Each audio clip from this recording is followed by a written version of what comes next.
Hola a todas, bienvenidas a otro debate. Como habréis visto ya en el anuncio, vamos a hablar del offer de género y voy a hacer una breve presentación de las dos invitadas de hoy.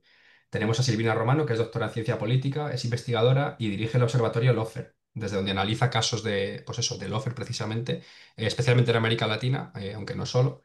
Y recientemente, además, el observatorio ha unido fuerzas con Acción contra el Odio. Así que bienvenida doble hoy, Silvina. Y por otro lado tenemos a Mónica Oltra, que es abogada y ex vicepresidenta de la Generalitat Valenciana. Y desgraciadamente es víctima de uno de los casos de lawfare más flagrante en España en los últimos años.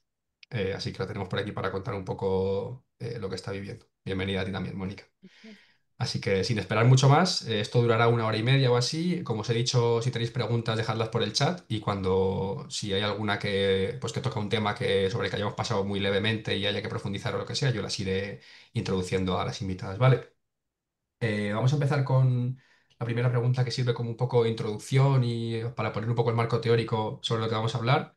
Silvina, ¿cuáles son las principales características de los procesos de Lofer? Bueno, hola a todas y todos. Es un honor estar aquí, también una obligación transmitir lo que venimos trabajando muchas y muchos, sobre todo desde América Latina, y un honor estar en presencia junto con Mónica Oltra, lo digo. El lawfare, para los que no manejen mucho, y es un término en inglés, entonces genera algún rechazo, es una guerra por la vía judicial y mediática, es decir, por los medios de comunicación, contra determinadas personas, líderes, lideresas, sectores de la política. Esto lo estamos viendo sobre todo en los últimos 20 años en América Latina y tiene ciertas características que lo diferencian de otros procesos de desestabilización. Vieron, mucha gente lo vincula al Lawfare con golpes blandos. Bueno, ¿qué es lo que tiene? Eh, Voy a decir tres ámbitos en los que se mueve esta guerra. Es una guerra porque es cruel, porque hay víctimas, porque afecta no solamente a esa víctima directa, sino a buena parte de la población vinculada a la militancia y después a toda la población cuando una parte de los votantes no pueden elegir a los candidatos, candidatas que quieren porque están inhabilitados por tener causas judiciales abiertas. Entonces, un ámbito importante de esto, que es el que más se conoce, es el del poder judicial. Otro ámbito es el de los medios de comunicación y otro ámbito clave es el ámbito de lo político. Esto es política pura. Digamos, no se trata solamente de causas judiciales, sino que todo tiene un objetivo político. Con respecto al Poder Judicial, ¿qué es lo que sucede? Em, se, Generan múltiples demandas, causas judiciales, se reabren causas contra determinados sectores y personajes de la política. Entonces, ¿cómo surge esa causa? Puede surgir en los medios de comunicación, fíjense, un rumor en un programa de chimentos, en la tele o un Twitter.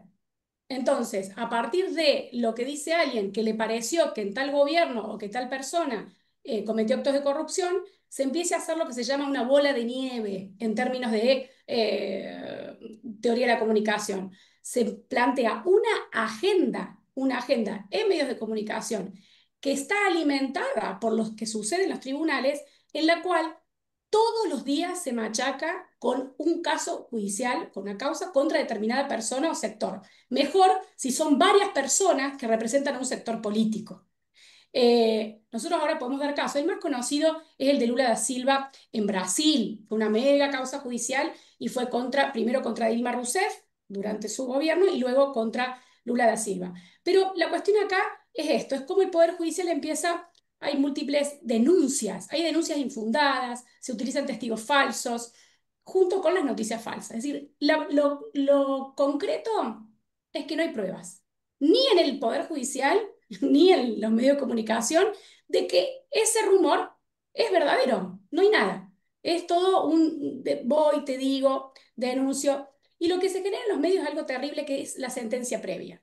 Es decir, nosotros sabemos que por nuestros estados de derecho somos inocentes hasta que se demuestre que somos culpables, porque hay un debido proceso judicial que así lo muestra. Bueno, no, ya no existe más eso.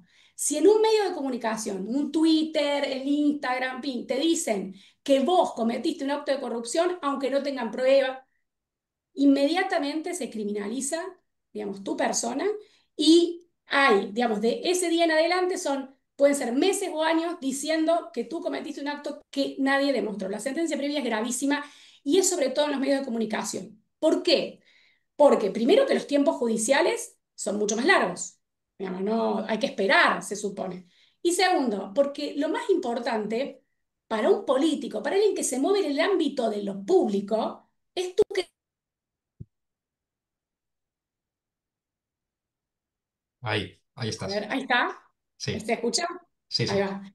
Entonces, en el ámbito político, lo que más interesa es la credibilidad. Es decir, si la gente no te cree y cree que vos le robaste, que cometiste acto de corrupción, ya estás por fuera de la política, te van expulsando de la política, te tienes que dedicar a otra cosa, que eso es lo que quieren.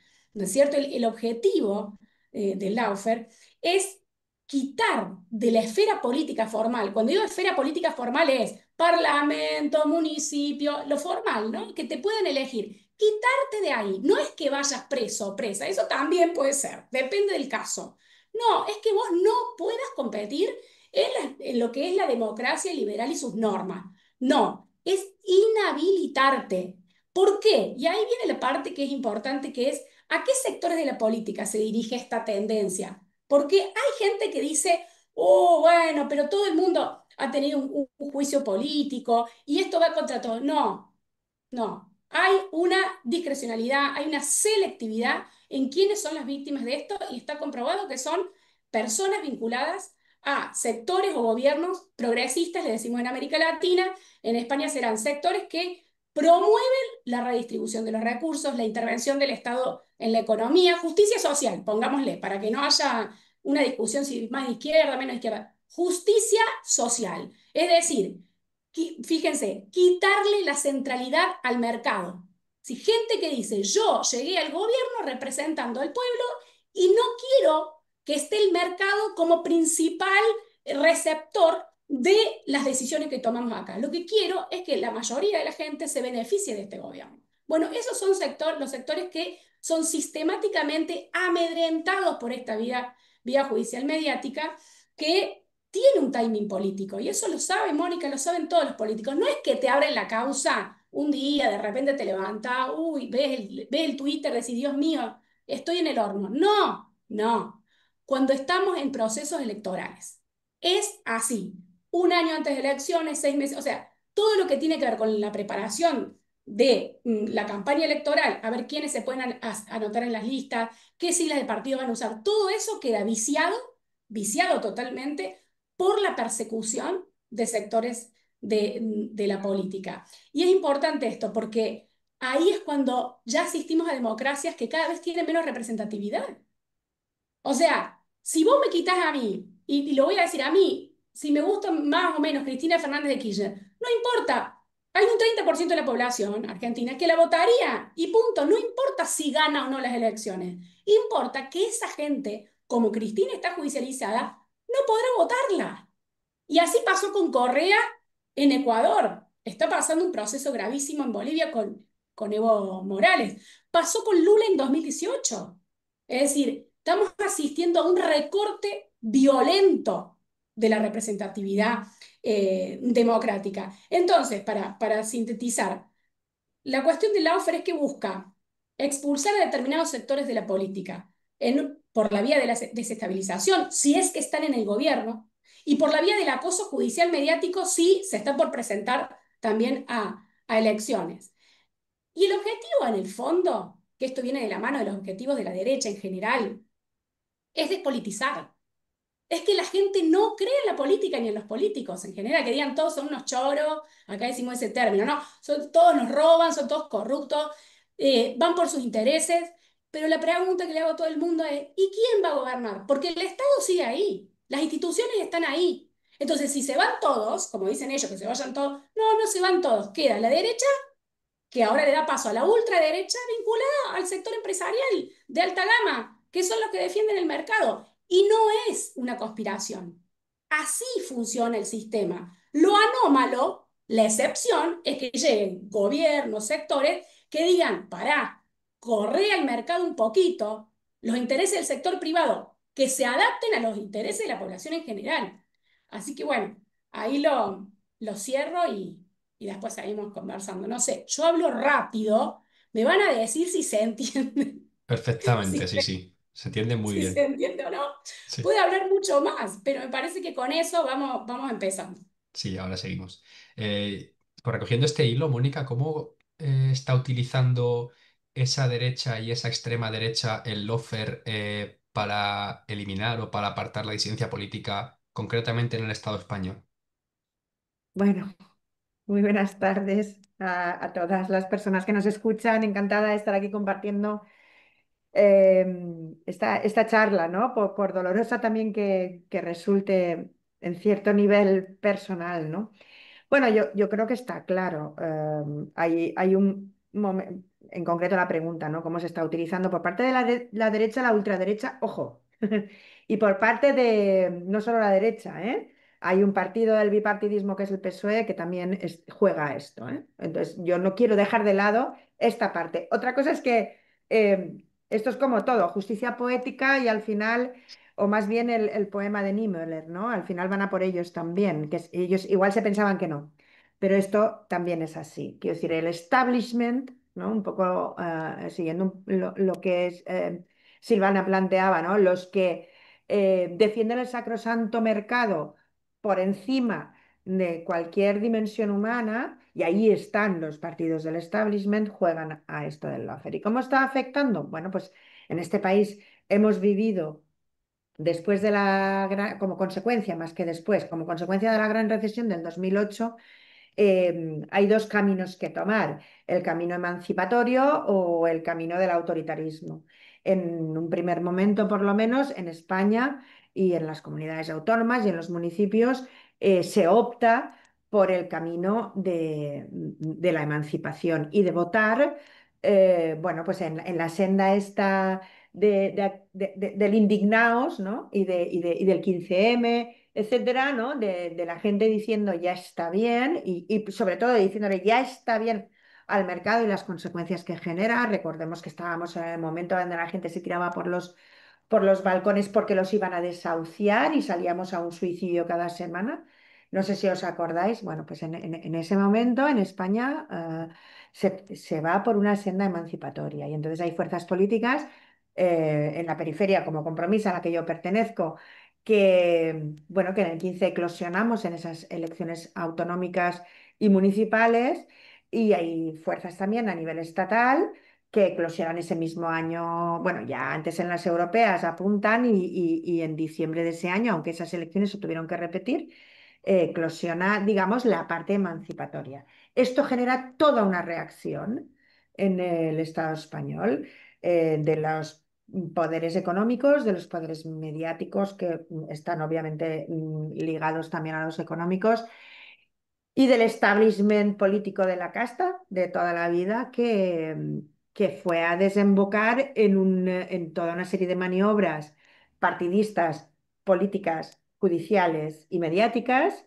de persecución de todo aquello que oliera a emancipación, ¿vale? Que oliera a que hay que regular mercado, el mercado no puede generar esta, porque aparte el mercado había demostrado ser profundamente inútil frente a lo que dicen que lo público tal, o sea, la habían liado parda con todo el tema de la crisis financiera, arrastrar la crisis inmobiliaria y por tanto la crisis de muchos estados, porque los bancos eran demasiado grandes y generaban crisis sistémicas, con lo cual el mercado la había liado parda y la gente se estaba dando cuenta. Y esto daba mucho miedo a aquellos que tenían que seguir estando en sus torres de marfil de oligarcas, bueno, pues dominando la escena económica, política y mediática, ¿no? O económica, mediática y política, si queremos, así como de causa-efecto.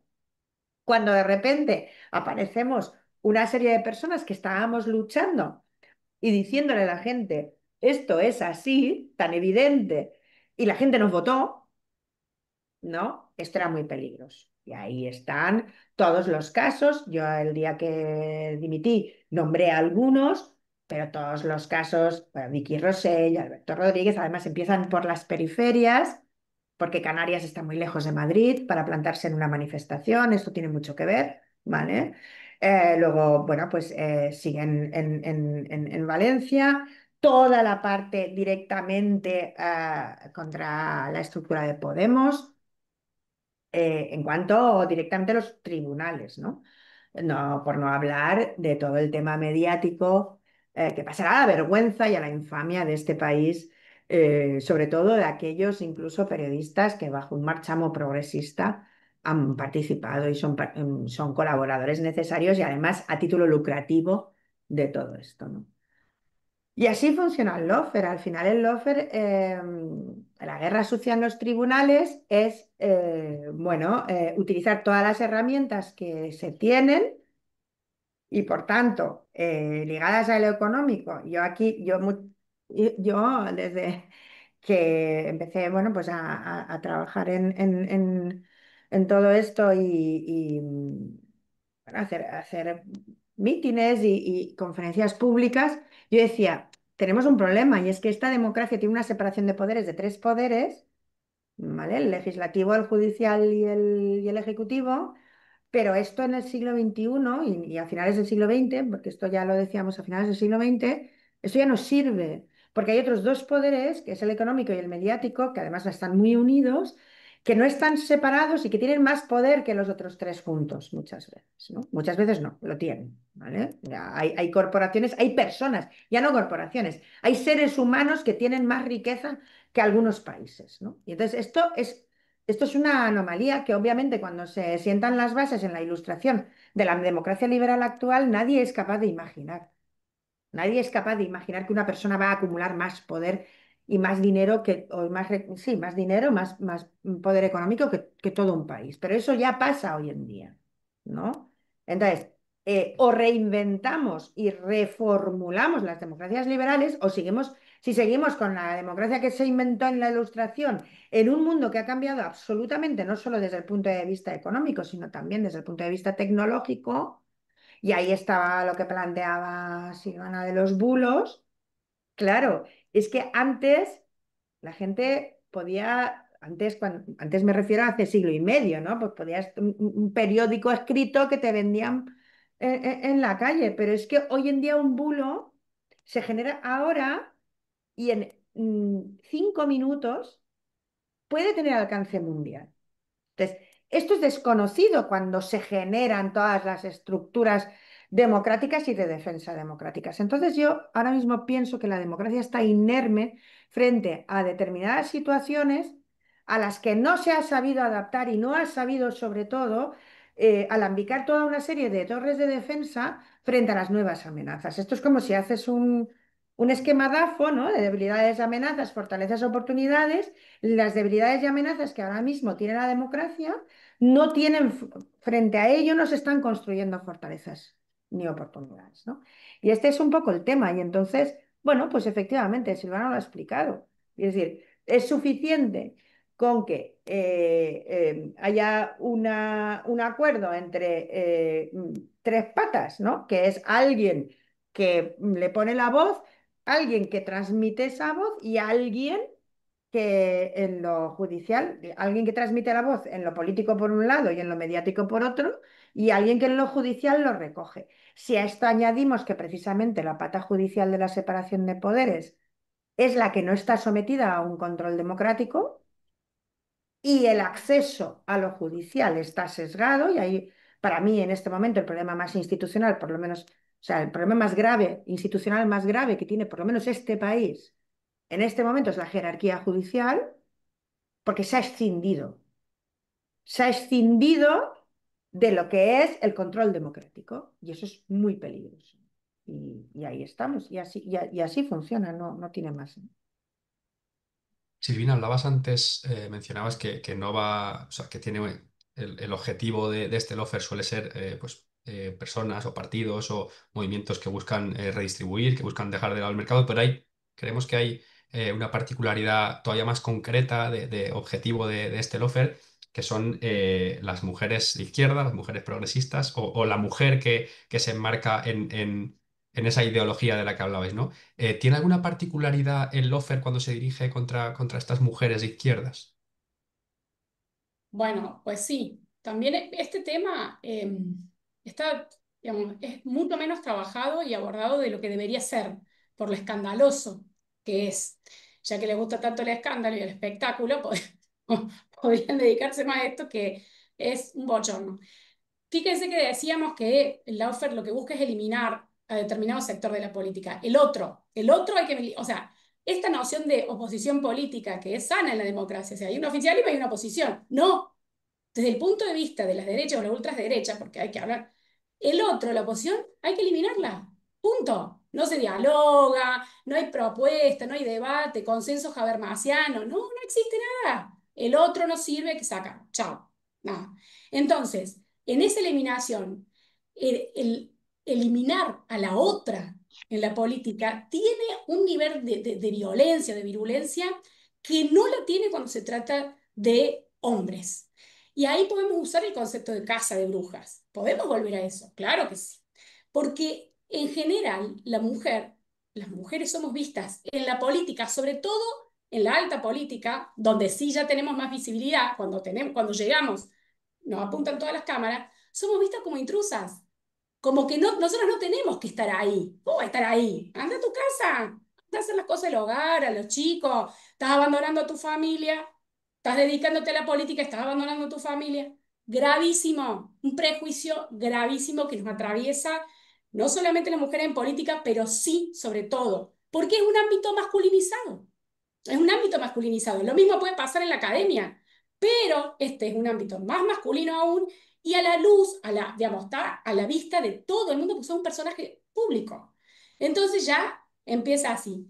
Y es donde permean, ¿vieron los discursos de odio? Que son, cuando hablamos de los bulos, fake news, ataque a un sector de la política, los discursos de odio contra las mujeres alcanzan niveles insospechados. Yo voy a dar algunos ejemplos. Dilma Rousseff. A ella le hicieron un impeachment, se llamó impeachment, fue un golpe de Estado parlamentario, digamos. Lo digo así porque Dilma Rousseff fue sobreseída en ese caso, no se demostró su culpabilidad en un caso que se llamó pedaladas fiscales de improcedencia administrativa. Después fue inocente. Nadie se enteró de eso, pero sí se enteraron todos de cómo cayó Dilma. Y si ustedes ven las portadas de los diarios, las fotos en las principales revistas.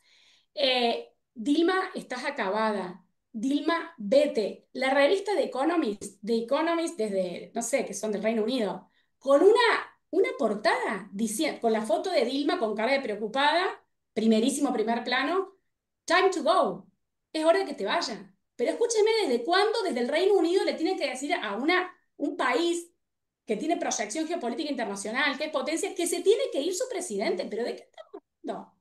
Es decir, una locura. Si ven los memes, yo hice un seguimiento de memes para ver algo muy simple, porque lamentablemente no hay que escarbar mucho. Mirás y había fotos de Dilma como Ewoks, ¿saben esos personajes de la Guerra de las Galaxias que son como unos ositos todos peludos? Toda haciendo con inteligencia artificial eso.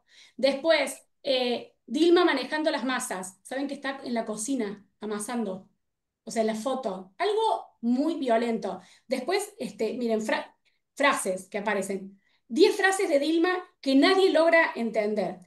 ¿Cuántas mujeres se necesitan para acabar con Brasil? Fíjense esa frase. Es tremenda. Eso es tremendo. ¿Y digamos, qué es lo que, por qué? ¿Por qué así? ¿Por qué esta virulencia? ¿Por qué esta violencia? Porque otra vez, al ser intrusas en la política, haber llegado a ser presidente de uno de los países más importantes de América Latina, desde que ella llegó al gobierno, empezaron a amedrentarla con cómo se vestía. Fíjense, cuando se habla de mujeres, ¿cómo nos vestimos? Bueno, no, mira, Silvina Ramos se puso la camisa negra con algo rojo, es comunista, no sabemos. O sea, si hay un hombre vestido parecido a lo que yo tengo, a nadie le importa. A nadie se fijó que tenía puesto ese tipo. Salvo que sea algo muy estridente, pero nadie se fija específicamente. Después, el tema de la incapacidad. Y más o menos, pierde los estribos. Todo el tema de la emocionalidad en la mujer, bueno, nada. Desequilibrio, miren, vean noticias sobre Cristina Fernández de Kirchner, sobre Dilma, cualquier persona, cualquier mujer que esté en un cargo de toma de decisión y que esté en un gobierno que dispute el status quo, esto de desequilibrio emocional y mental. Te cuenta la prensa cuántas pastillas toma por día. Y los hombres también probablemente bajo nivel de presión tomarán, qué sé yo, clonazepam. No lo sabemos, porque sobre ellos no se escribe eso. Es decir, es increíble. Es decir, hay una agenda mediática de acoso que tiene que ver con cosas muy puntuales. Y lo de la familia. La familia es clave, punto y aparte. A Cristina Fernández de Kirchner la destrozaron con el tema familiar. Miren, la acusaron de haber, fíjense, de haber matado a Néstor Kirchner. Es decir, ella es viuda de Néstor Kirchner, el expresidente argentino. Tuvo un problema de salud inmediato, falleció. La acusan de haber matado a Néstor en connivencia con su hijo Máximo. O sea, fíjense la crueldad, la... es tremendo. Esa denuncia la hizo un tipo que la denunció a Cristina 70 veces. Hay otro que la denunció 76 veces. Cristina tenía 654 denuncias entre el 2004 y 2024. Ahora debe tener 700. Eso es acoso judicial. Eso es acoso judicial. A Cristina se le reabrieron una y otra vez la causa vialidad, la causa cuaderno, la causa del memorándum en Irán. Es como si los tribunales en Comodoro Pi, que es el lugar donde recaen mágicamente todas las causas contra Cristina, es como si no tuvieran otra tarea para hacer. ¿No hay nada más para hacer en un país que se cae a pedazos, le pregunto? Bueno, eso es y específicamente contra Cristina. Pero fíjense, en Ecuador, Paola Pavón. Paola Pavón hoy es prefecta de Pichincha, Ciudad Capital, él ha sido reelegida. A ella en el 2019 la metieron presa por un Twitter. Ella estaba en funciones. O sea, investida, tenía la investidura. No, a cárcel común 72 días. Paola Pavón. 72 días en cárcel común hasta que actuó la CIDH, que es la Comisión Interamericana de Derechos Humanos, y la saca. Una locura, una locura. Después del caso tenemos de Gabriela Rivadeneira en Ecuador, se tuvo que exiliar, ex presidente de la Asamblea Nacional de Ecuador. ¿Saben qué? Como ella se exilió a México, se tuvo que exiliar con sus hijos, ¿saben lo que es eso? Y como no pudieron meterla presa, ellas fueron, allanaron su casa, le sacaron sus cosas y metieron preso al padre, que no tenía nada que ver. Imagínense la familia de estas mujeres pidiéndole a las mujeres, no te metas más en política. Esto es lo grave, esto es lo más grave, los hijos, la pareja, el sobrino, el coso, chelo, haz lo que quieras, pero no te metas en política. Esto es la gravedad a lo que estamos asistiendo, porque entonces no es que te tenés que, como podría ser en Colombia, que hay una periodista tremenda, que es la Vicky Dávila. Yo la pienso, es tremenda esa mujer. No es que te tenés que enfrentar con esas periodistas o con la que le reabre el caso a Mónica ahora, no es solamente eso, es tu entorno. Es tu propio entorno. Por eso esto no es solamente que tenemos que tomar nota y decir, tiene que haber reforma de la ley de medios. No, tiene que haber reforma en la forma en que pensamos la política, en la forma en que pensamos el rol de la mujer en la sociedad y defenderlo todo entre todas y todos. Otro caso, el de Milagro Sala en Argentina, dirigente vinculada a sindicato, movimiento de base, indígena. Está presa hace 3.640 días que está presa. A nadie le importa. Todos los organismos internacionales actuaron para que, por favor, pedir que la excarcelaran, que esa era una prisión ilegal. No importa. No importa porque encima es de una provincia del norte de Argentina, que tiene la periferia de la periferia.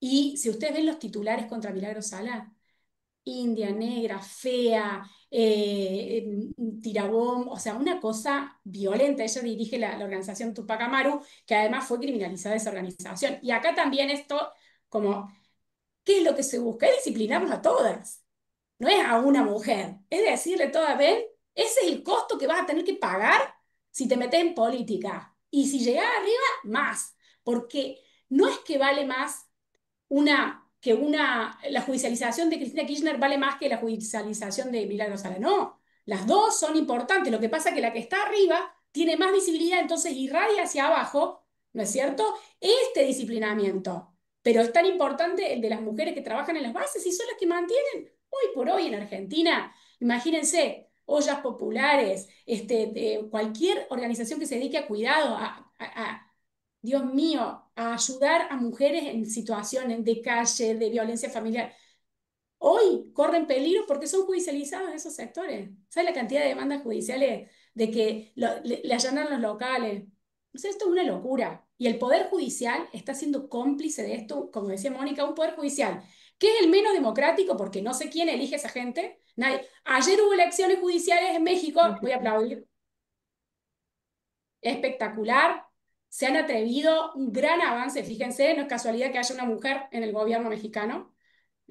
Entonces, ¿quiénes están? Yo me atrevo a decir, en el Estado español y en muchos países de América Latina representan a la élite oligárquica, es decir, minorías privilegiadas en lo económico y político, que además estuvieron vinculados a gobiernos cívico-militares o a dictaduras. Son los mismos, son las mismas familias, le decimos familia judicial. Es muy grave porque representan a sus propios intereses y ahora se están elevando ellos dicen que quieren autonomía. Bueno, como decíamos, a ver, la autonomía de los poderes del Estado. Pero ellos no quieren autonomía, quieren estar por encima de los otros poderes del Estado. Ese es el problema. Eso es lo que detenta. Y en el Estado español está clarísimo. No hay nadie que los toque. Se autoprorrogan. Nadie dijo, pero ¿y esta gente hasta cuándo se va a quedar ahí? Bueno, hay que ver. Entonces, cuando hablamos de las mujeres, el nivel de saña, el nivel de violencia de los discursos de odio contra las mujeres, saben que es tremendo y no hay sanción. Para mí ese es el tema. No hay ninguna sanción. A Cristina Kirchner le decían la yegua. ¿Saben lo que es la yegua? Una yegua, un caballo, hembra, lo que sea. Los titulares, zorra. Pero escúchenme una cosa. ¿Dónde se vio eso? Y si un medio de comunicación o un streamer o un youtuber se atreve a eso, imagínense cómo prepara el terreno, cómo hace terreno fértil para que al final todo el mundo use ese concepto. Hillary Clinton es una mujer muy controversial y no vamos a decir que es una mujer del progresismo, no lo voy a decir yo. Hillary Clinton es un halcón hecho y derecho, punto. Pero no se atrevieron a los peores titulares contra ella, no hubo. Se sabía, había disputa, pero no hubo este tipo de titulares en contra. Ahora, fíjense, países de América Latina, en el Estado español, esto es tremendo. No hay límite. No hay límite y eso genera mayor polarización en la sociedad. Y lo que quiere la ultraderecha son sociedades polarizadas porque total a ellos no les importa una mierda dialogar. No, la derecha no quiere dialogar. La derecha quiere romper, destrozar y quedarse con lo que queda y reapropiarse y reorganizar el Estado siempre a favor de sus intereses y del mercado. Creo que ahí dije varios casos, no sé si quieren que hablemos de algún otro en particular, pero creo que o sea, acordémonos, no son solamente las mujeres que llegan a la toma de decisión de alto nivel, sino militantes de base y la idea es disciplinar a todas. Yo quería preguntarle a Mónica por casos de mujeres que estén siendo afectadas por este lawfare de género en España y qué consecuencias está teniendo pues, en su vida política o no solo, o en su vida en general. Sí. Bueno, yo primero quiero conectar un poco con lo que hablábamos, ¿no? ¿Cuál es el objetivo? Lo decía Silvana también en su primera intervención, ¿no? El objetivo es sembrar la antipolítica, ¿vale? Lo importante aquí no es si tú eres culpable o inocente, ni hacer justicia, ni nada de todo esto, que no les interesa para nada. Lo que les interesa es un poco lo que decía antes Silvana, ¿no? Todos son iguales, no se puede confiar en los políticos, no se puede... Lo mismo, a ver, es lo mismo que se pretende con los bulos y con las noticias falsas. ¿Qué se pretende con eso? Les da igual lo que tú te creas o no te creas. O sea, nadie que lanza un bulo, ¿vale? De que la Tierra es plana, le importa lo más mínimo que alguien se crea que la Tierra es plana, porque el que lanza el bulo sabe perfectamente que la Tierra no es plana, ¿vale? Que es algo más parecido a una esfera, ¿no?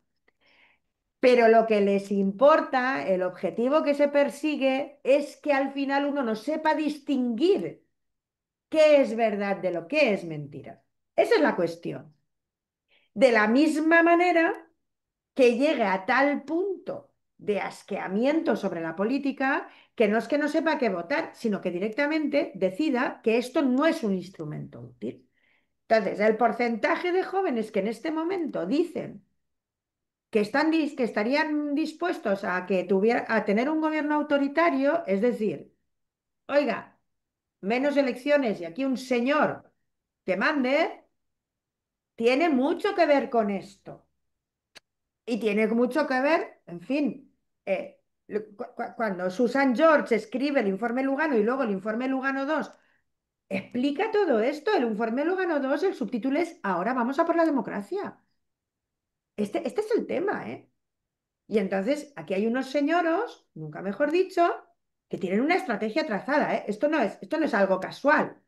Esto no es algo que está pasando porque de repente estamos de calentón colectivo y todo el mundo está polarizado, riñendo con... No, no, esto es un objetivo y está trazado y tiene que ver con el cambio climático y la emergencia y colapso ecológico y, por tanto, consecuencia de esto, la escasez de recursos y la necesidad de que ante una situación de escasez de recursos a la que ya nos estamos enfrentando y de catástrofes con pérdidas humanas terribles, y fijaos yo si desde Valencia os puedo contar lo que es esto, después de la dana que tuvimos en octubre, ¿verdad? Del año pasado, ante este panorama de emergencia, de escasez, de catástrofes, bueno, pues asegurarse que hay una oligarquía que va a sobrevivir a todo esto, sin que las masas, esas que se amasaban, ¿no? En la viñeta que decía Silvana,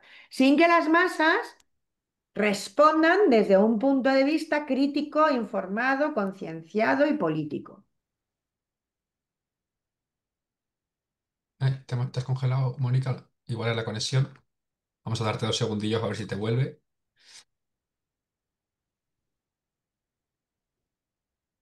¿Nos oyes, Mónica? Muchísima incertidumbre genera muchísima impotencia. No sé qué votar porque son todos iguales, con lo cual, ¿para qué voy a votar a nadie si todos van a hacer lo mismo? Y en ese panorama, el dictador, ¿vale? Este es el tema. A partir de ahí, pues efectivamente, esto va todo a escalas. Que yo soy abogada en ejercicio, tú vas al turno de oficio y tú lo que te encuentras en una guardia de detenidos es dos grandes líneas, ¿vale? Poco se sale de ahí. Uno, persecución de la gente pobre. Punto. Dos, disciplinar mujeres libres. Normalmente en una guardia la mayor parte de detenidos son hombres. Y algunas mujeres que han estado de fiesta o han estado... Y entonces, ¡pum!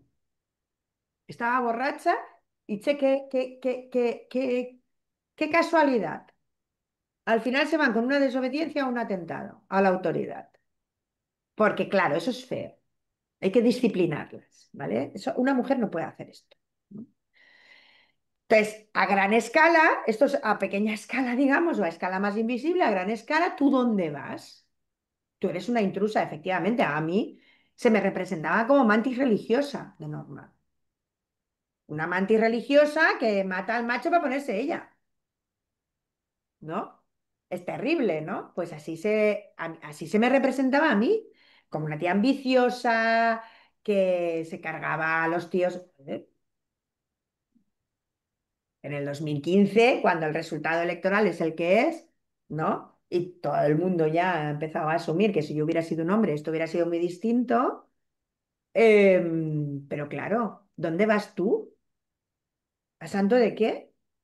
¿No? Entonces, si ya entras a un sitio como intrusa, como alguien que le está usurpando ilegítimamente el sitio a otro, pues a partir de ahí ya todo vale, porque de entrada ya eres una ilegítima. Estás ahí de manera ilegítima. Da igual que te hayan votado, porque este no es el sitio que te corresponde. Esto desde el punto de vista de lectura del patriarcado. Luego hay obviamente lecturas más pedestres y más cercanas a todo, porque ahí se juntan muchas cosas.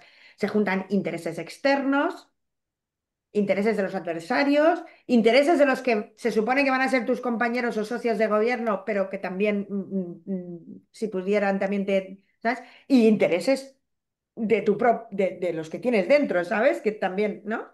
Entonces, claro, todo eso conforma al final, y dentro de inmersión patriarcal que vivimos, conforma un caldo de cultivo donde las mujeres, bueno, pues ya veis, las críticas más feroces, y sobre todo si eres una mujer que no estás en un partido del establishment, ¿no? Las críticas más feroces, repasarlas, y más descarnadas, y esos titulares. como los que estaba describiendo Silvana respecto de mujeres líderes de Latinoamérica, pues no tengo más que recordaros ministras, consejeras de comunidades autónomas, vicepresidentas, alcaldesas, ¿vale? En las que todo vale, cualquier titular vale y no sería lo mismo si eres un hombre, ¿no? Igual que no es lo mismo cuando imputan a un hombre, investigan a un hombre que cuando investigan a un hombre.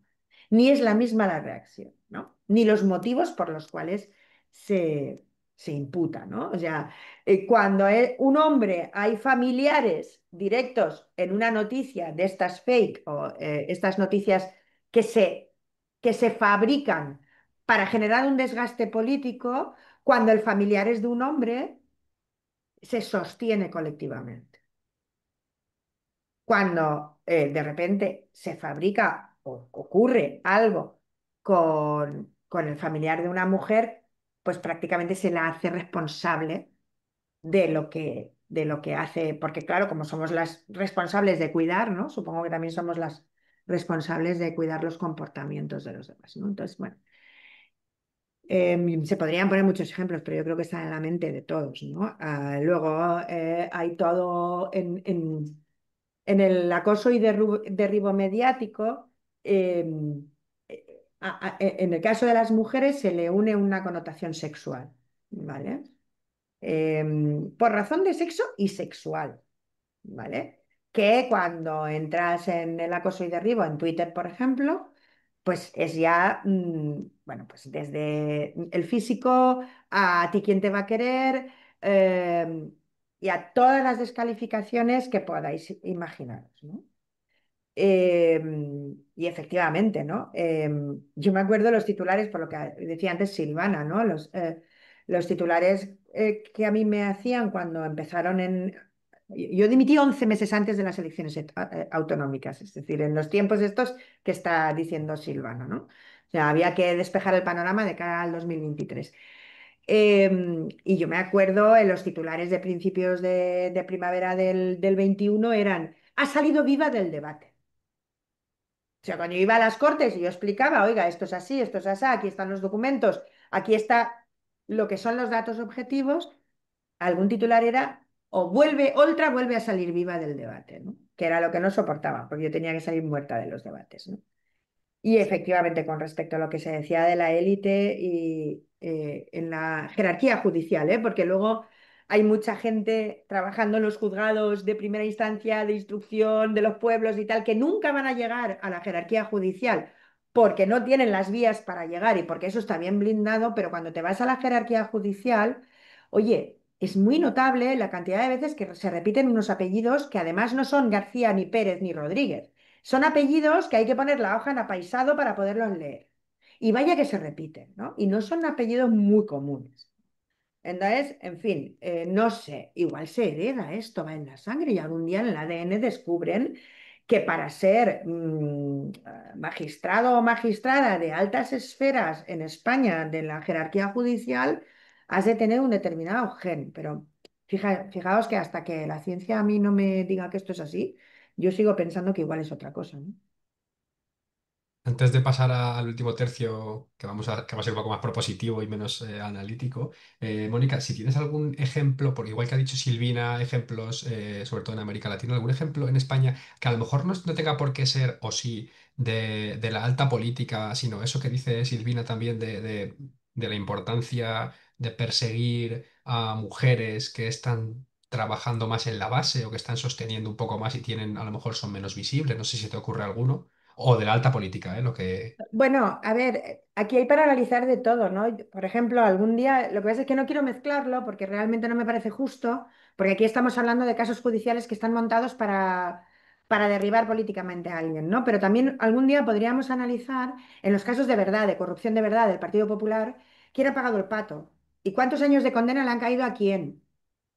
Y hacer un análisis de género, porque yo hay algún caso en especial que llevo bastante clavado no por nada, sino porque me parece injusto.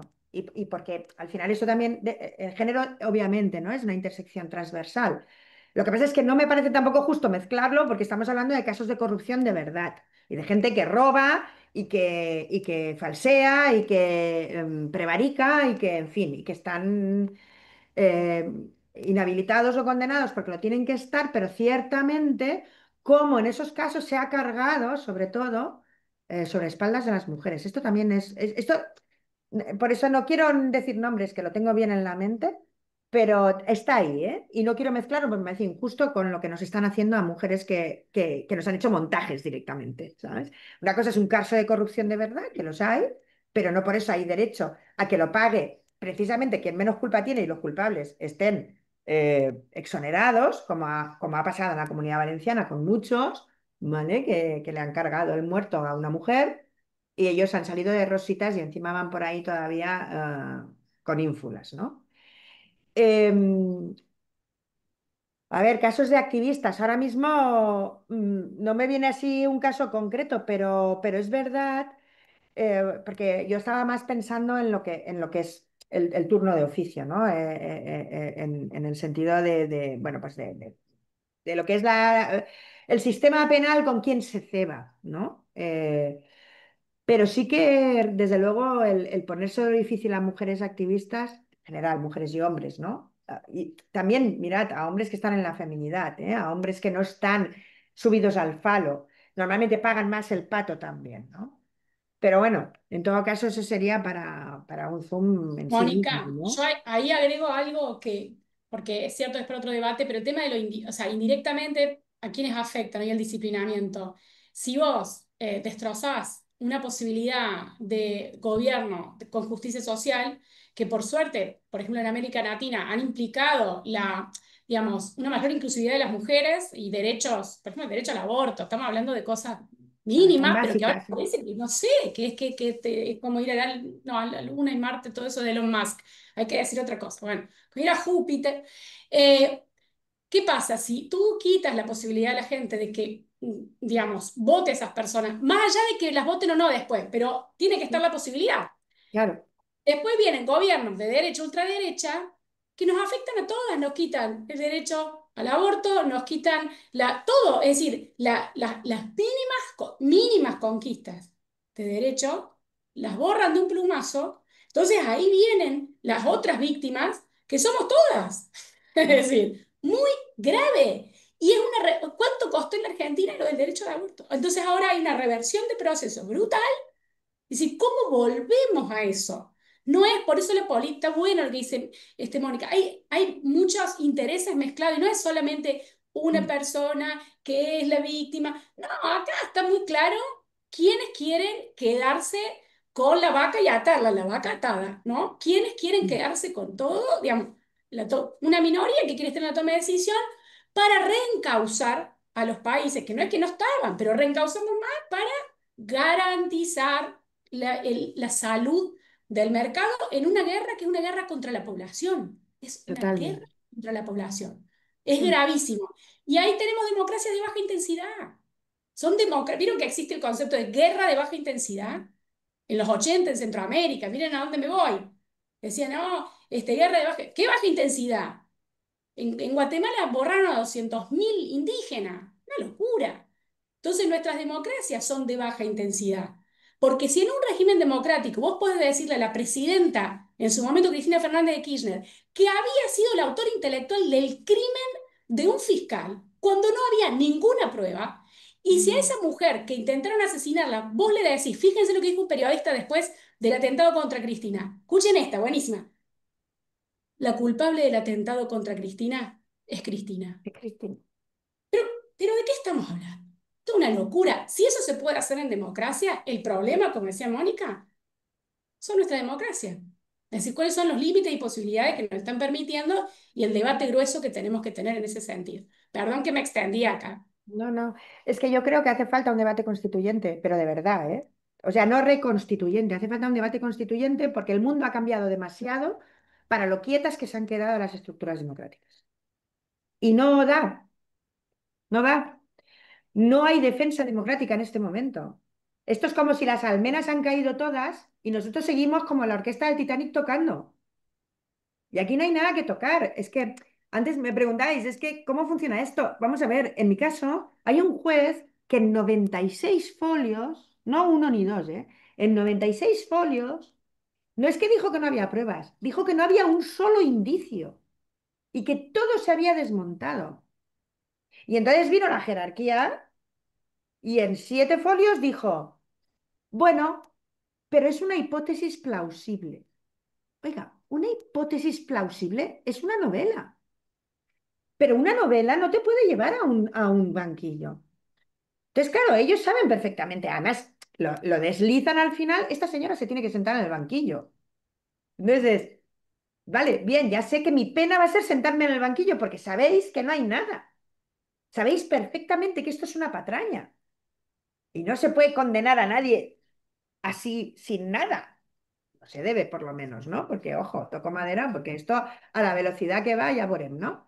Pero, claro, entonces, ¿esto de qué va? Esto va de eso, de generar duda. En un caso, además, donde la gente no, esto no se lo cree. Claro, porque era muy difícil montarme a mí algo de corrupción, de dinero y tal. Y entonces, claro, se deslizaron por un tema que es muy escabroso y que cuesta mucho, ¿no? Cuesta mucho, decir algo, ¿no? En un tema así.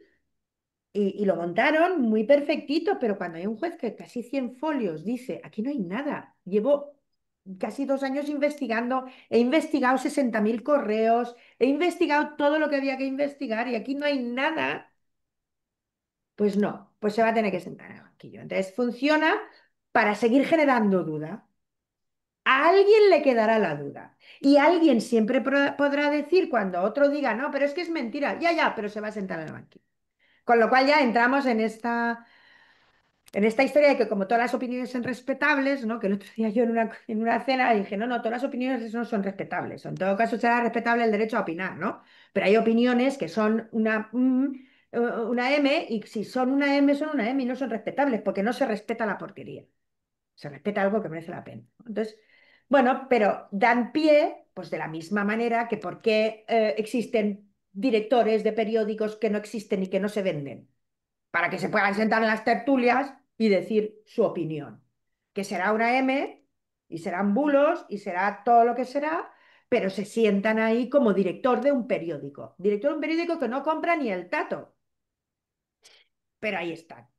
Claro, o sea, la misión de ese director, de esa existencia de ese periódico, no es vender periódicos, es tener a un señor ahí diciendo barbaridades y que bajo pueda poner director del diario M. ¿No? O del periódico M, por no hacer similitudes con nombres de verdad, ¿no? Entonces, claro, este señor que en la vida has visto en el kiosco el periódico, digo, cuando aún eran de papel y que aún algunos son de papel, ¿no? Y eso, y dices, pero si esto tiene que ser deficitario, esto no lo compra nadie. Pues no lo compra nadie, pero hay un señor en las tertulias desde hace 20 años diciendo que es el director de ese periódico. Bueno, vamos a la parte, lo que digo, un poco más propositiva. Creo que ya está todo el análisis muy bien hecho y hemos puesto muy bien la base de lo que hay. Vamos a ver lo que podemos hacer con lo que hay. Silvina, ¿cómo crees que podría revertir esta tendencia? O sea, ¿qué se te ocurre sugerir para cambiar todo esto? Bueno, lo primero es decir que tiene que cambiar también el contexto político, ¿no? Es decir, no sirve con que ataquemos esto, como me dicen, bueno, hagamos una reforma del Poder Judicial.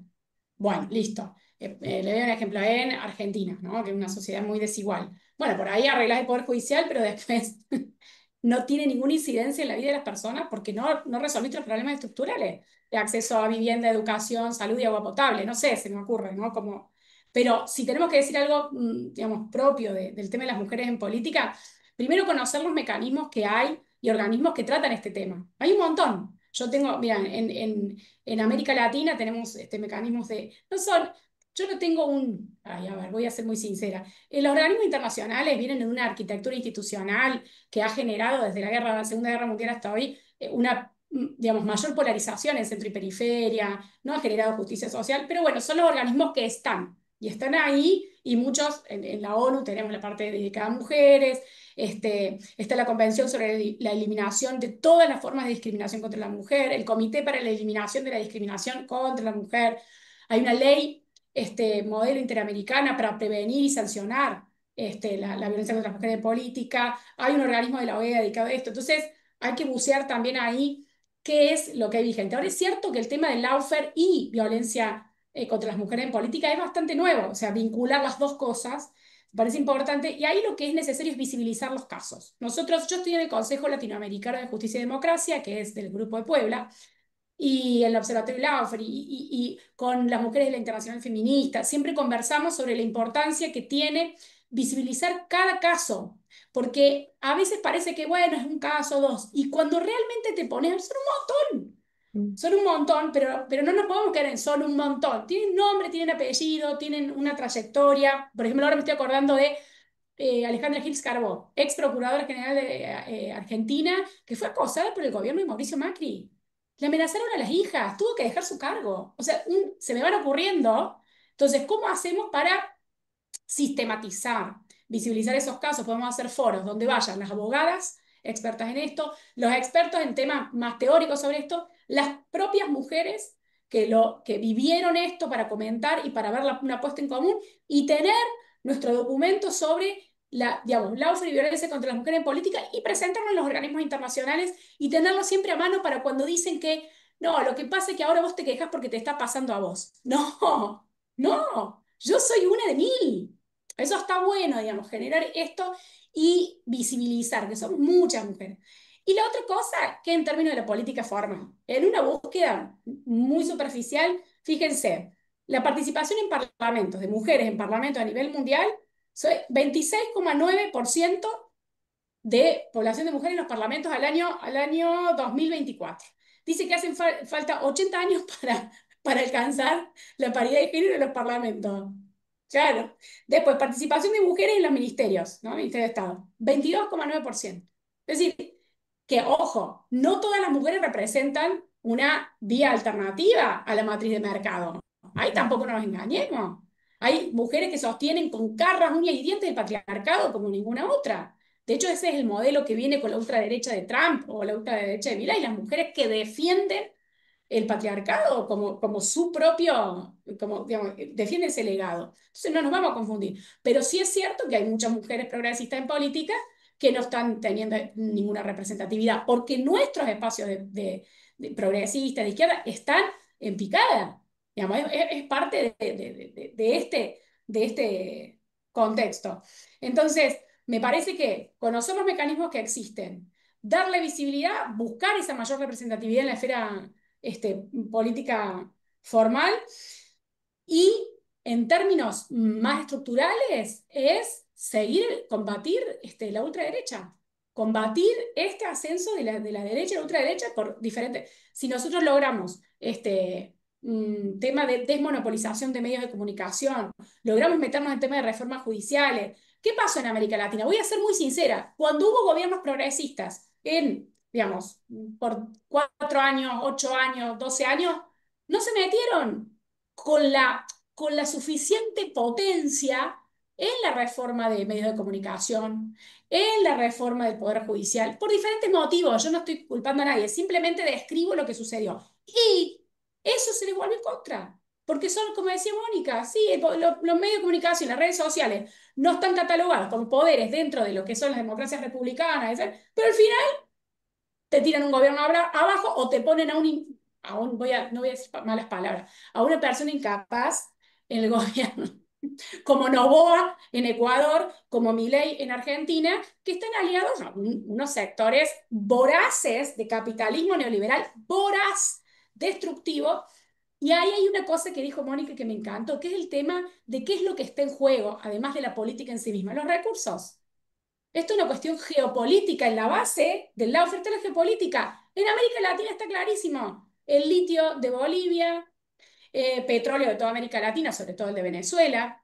Y es increíble. El caso más claro fue el del Lava Jato en Brasil. Brasil tiene una plataforma submarina impresionante. Imagínense el territorio que tiene. Descubrieron en el 2005 una de las reservas más grandes de gas y petróleo. En ese momento, el gobierno de Lula, Petrobras, monopolizaba ese espacio junto con los otros sectores extractivos. Bueno, Cuando la derrocan a Dilma, a los 2 meses abren la licitación de lo que se llamó el presal, esa reserva a nivel, para todas las empresas a nivel internacional, y entra ExxonMobil, qué sé yo, la British Petrol, listo, como si nada. Y dice, bueno, por fin ya, a ver, acomódame esto. Y la guerra del lawfare en América Latina es contra el Estado y sobre todo las empresas estatales. Lo que se busca desguazar es la estructura estatal. Es decir, como dice Milei, comerse al Estado por dentro. Y en Brasil lo que pasó con Bolsonaro es que desvalijaron a todas las empresas estatales, que es el que mantenía ¿qué? La proyección geopolítica de Brasil. No era una empresa que tenía...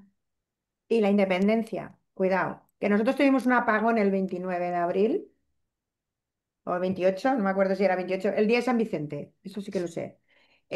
Tuvimos un apagón que tiene mucho que ver con la privatización de las energéticas y tiene mucho que ver con la necesidad de que algo de primera necesidad, como son las energéticas, porque te va la vida en ello, porque tienes personas enganchadas a respiradores que se mueren si no tienen electricidad, ¿eh? No puede estar en manos privadas, porque el día que quiera la oligarquía, te ponen el país en jaque. Pero es que esto va de mucho más, esto va ya de tierra y de agua. Porque la emergencia climática lo que va a traer es una emergencia alimentaria, porque la naturaleza no puede adaptarse al ritmo que necesitaría a estos cambios, ¿vale? Y entonces, pues de repente tienes los olivos, que hay años que hay cosecha y que hay años que no. Lo pongo como ejemplo de algo cercano a la gente, que lo estamos viendo ya, pero como estamos cociéndonos como la rana al agua, no nos damos cuenta de que en un momento el problema será ese. Y entonces, los ámbitos estratégicos que pondrán a los países en jaque los quieren tener en manos de los que tienen el dinero. Que ya en gran parte lo tienen porque todo el proceso que se inicia en los años 80 con la desvalorización y las privatizaciones apuntan ya a esto. Apuntan ya a esto. Y ahora van al asalto final. Y por lo que decíamos, ser propositivos, es que yo creo que hay que marcar la agenda política. La agenda política en este momento la está marcando la ultraderecha. La está marcando un señor que se llama Milei con una motosierra. Que además es como decirle a la gente, simplemente hay que decirle a la gente, ¿tú ves a ese tío con una motosierra? ¿Ese tío en tu jardín, en el patio de tu casa te daría confianza? Pues no lo votes, ¿vale? Entonces, esto es cuestión de marcar agenda, pero marcar agenda a lo grande. Y aquí el problema es que estamos en madrecita, madrecita, que me quede como estoy. Y hay miles de personas que anhelan cualquier cosa menos quedarse como están, porque están muy fastidiadas. Entonces, desde la política tenemos que dar respuesta a las necesidades de la gente, a las expectativas de la gente y a los miedos de la gente, y ser pedagógicos para que de los miedos de la gente no nos vayamos al terraplanismo y al fascismo, y para que las expectativas de la gente se puedan ajustar a una agenda política. Eso quiere decir que como ciudadanía, ¿vale? Como Mónica, el objetivo que es generar red comunitaria, como ciudadano individual, red comunitaria, volvernos a encontrar en la calle, generar redes, asociaciones, movimientos, gente que hablemos de nuestras cosas y compartamos nuestros problemas y nuestras estrategias. Y desde el punto de vista de la política partidista, esto sería la política, digamos, ciudadana. Para mí, fundamental. El último meeting que yo hice, hablé precisamente de esto, ¿no? Que había que hacer red comunitaria, había que hacer desarrollo comunitario, había que concienciar a la gente. Gente concienciada, crítica e informada es imposible de tiranizar. ¿Y qué tenemos que favorecer desde la política, de la política comunitaria? Gente informada, crítica y que no se deje tiranizar. Y desde la política partidista, si yo estuviera en primera línea, yo lo que estaría intentando, desde la posición en la que estuviera, es generar agenda. No estar todo el rato reaccionando. Es que en este momento parece que la mayoría social que está representada en el gobierno, por lo menos se supone que en el gobierno de España, se supone, con todas las comillas, está reaccionando en vez de estar marcando la agenda. Y la agenda son todas estas cosas. Lo que pasa es que, claro, estamos, no sé, te decías antes, no sé qué, que todo el mundo quiere atar la vaca, pues la socialdemocracia al final siempre se ha quedado con la cuerda en la mano y se ha quedado sin vaca y sin vaquero y con la cuerda y ha dicho, ¿qué ha pasado? Y nos ha fastidiado al resto porque, como muy bien tú dices, cuando se han quedado con la cuerda a la mano, a los que les han venido las consecuencias es a todo el resto, ¿vale? Y entonces tiene que haber valentía, y tiene que haber valentía para plantear que la democracia, efectivamente, en este momento, tal como está, esto, esto de que la justicia emana del pueblo, tiene que ser así. Pero es que ahora mismo la justicia emana del pueblo, lo dice la Constitución española, ¿eh? No es que yo me haya vuelto aquí ahora eh, subversiva revolucionaria, que también, eso ya lo traigo de casa, pero vamos, que esto lo pone en la Constitución. Que hay que reinventar la separación de poderes, claro que sí. Hay que separar como mínimo 5 poderes. Que a lo mejor hay que plantearse que en redes sociales la gente tiene que identificarse. Que esto de que cualquiera se abra una cuenta y pueda generar aquí toda una serie de bulos y de replicantes que nadie sabe luego a quién pedir explicaciones, que esto a lo mejor no puede ser. Es decir, hay que volver al ánimo regulatorio que tiene que tener la democracia como representante de la mayoría social y del pueblo. Entonces, ¿cómo va a ser el pueblo? Va a consentir que se generen toda una serie de fenómenos de los cuales las personas no nos podemos defender. Esto no es normal. Esto no es normal. ¿Cómo va a ser que dejemos en manos de unos oligarcas el podernos dejar sin luz? ¿Eh? Y que se muera la gente porque no puede poner en marcha el respirador. ¿Puede ser? Esto no puede ser. Y simplemente porque la gente es muy lista, ¿eh? La gente hay que contarle estas cosas. Y es que la democracia tiene que tomar el poder. Porque ahora mismo el poder no está en la democracia. Está No. en los oligarcas. Y ya que hablamos del poder del pueblo, que es etimológicamente lo que significa democracia, digo yo que tendrá la democracia que tomar el poder. Yo eso es lo que pido. Y lo que estaría ahora reivindicando si estuviera en primera línea. La democracia tiene que tomar el poder. Para mí es el resumen. Vale, pues para terminar, rápidamente, esta va a ser para las dos. Si quieres empezar tú, Silvina, ya que vamos con Mónica. Ya desde Acción contra el Odio, ¿qué respuestas deberíamos articular, tanto como Asociación Acción contra el Odio, como el resto de personas que nos estén escuchando, que quizá estén en algún movimiento de base, asociación? ¿Qué respuestas podemos articular frente a este lofer que viene tan parejo al avance de la extrema derecha? Algo así muy concretito para acabar. Sí, es difícil dar soluciones, ¿viste? Porque estamos en como una especie de retaguardia. Acá en Argentina estamos en shock, no estamos en la retaguardia, estamos en shock. Estuve con militantes de base y me dijeron, lo que nos queda es la trinchera. Es muy doloroso. Tenemos más de la mitad de la población en la pobreza. Es tremendo ver a los niños en las calles, es tremendo. Entonces, es difícil desde ahí como decir, ¿qué tenemos? Me parece que Mónica, que además es la experta y tiene tantas tablas en política, claro, es la red comunitaria. Miren, frente a los bulos, las redes sociales, una derecha que espectaculariza la política, lo que podemos hacer, ¿saben qué? Volver a la realidad. La realidad es que la gente necesita gente que los ayude. Necesitamos red social de contención. ¿Y saben qué? La gente identifica, es leal, claro, a los que los ayudan, a los que están presentes. La militancia de base es fundamental. Y no dejar de disputar el gobierno. Es decir, son los dos mandatos, las dos cosas. Y dice, "Uy, pero es re difícil". Bueno, ¿cuándo fue fácil para la izquierda? ¿Cuándo fue fácil? Y meternos ahí y que sea a nivel internacional. Parece que, oh, bueno. No, sí, cuando yo digo lo de este foro y de organizar un foro y que se visibilice, que sea a nivel interamericano y con gente del Estado español, otras compañías. Es decir, hay que trabajar más, vernos más y creer, o sea, creer, apropiarnos, creer. Yo lo tomo, tomarlo en el mate, en el café. Nadie se salva solo. Nadie. Y las mujeres tenemos algo y ahí por ahí me tiran cosas. Eso que dijo Mónica, y me voy a apropiar, la valentía. La valentía. Y eso lo ponemos a disposición no solamente de nuestros ámbitos familiares, sino de toda la comunidad. Así que, bueno, a ver qué hacemos con eso. Muchas gracias. Bueno, Mónica, ¿qué hacemos desde Acción contra el Odio? hacemos. Sí, lo de la valentía es importante. Fíjate, con ese lema, con valentía, me presenté yo en el 2015 de cabeza de cartel de compromiso. A ver, en general, un poco, lo he dicho en la intervención anterior, Mm. en particular el tema del lawfare. Yo creo que hay que plantearse seriamente un debate sobre las acusaciones privadas en este país, tanto la acusación, la acción popular como la acusación particular. Creo que es un tema, es un melón a abrir. Yo tengo mi opinión, pero no quiero cerrar un debate, creo que hay que abrirlo, ¿no? Yo tengo mi opinión sobre lo que yo creo que debería ser. Hay que plantearse reformas legislativas respecto a la admisibilidad de determinadas querellas y denuncias mientras siga habiendo acciones privadas, y acusaciones privadas.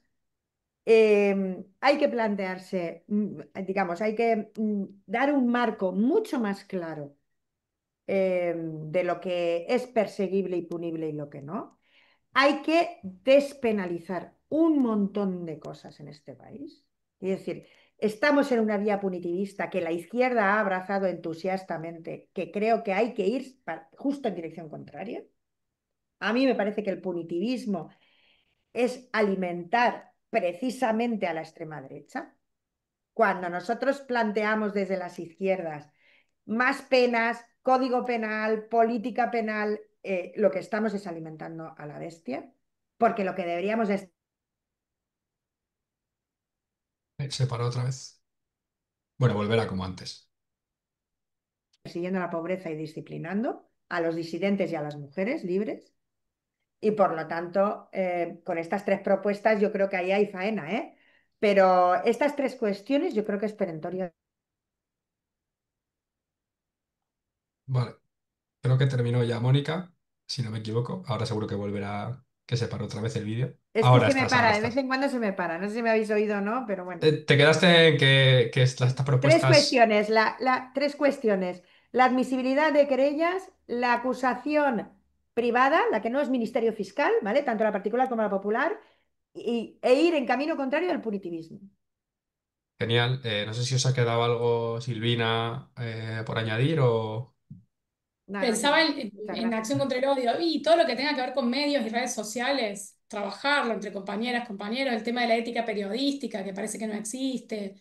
No, bueno, sí, no, no, tiene que haber alguna sanción a una noticia falsa. Es decir, vos no podés ir por la vida y porque te pagan la nota, porque el periodismo está totalmente precarizado, digamos, digamos, trabajar para delincuentes digamos, que te inviten a manufacturar causas judiciales, viejo.